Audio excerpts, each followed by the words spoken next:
How's it going? This is Ricardo, and in this video I'll show you how to remove the power button board on a Dell Inspiron 3473. If you're looking for parts for this laptop, go to our website and use this coupon for a 5% off discount.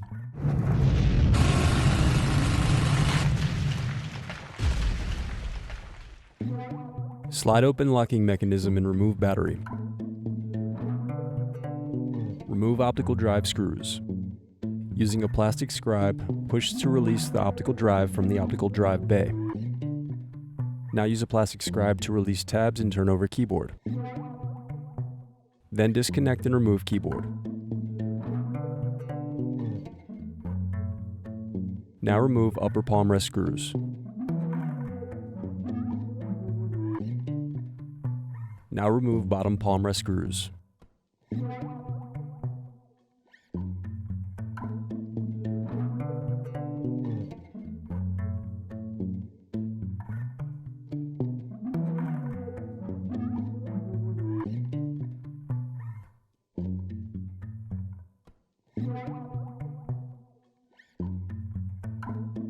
Then use fingers to pry apart base cover.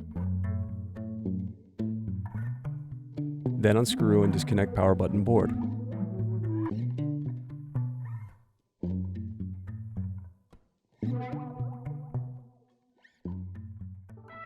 Thanks for watching. Don't forget to like and subscribe if you enjoyed this video. And if you need more, check out this playlist to watch other tutorials for your laptop. You can also click here to find parts for your laptop at partspeople.com.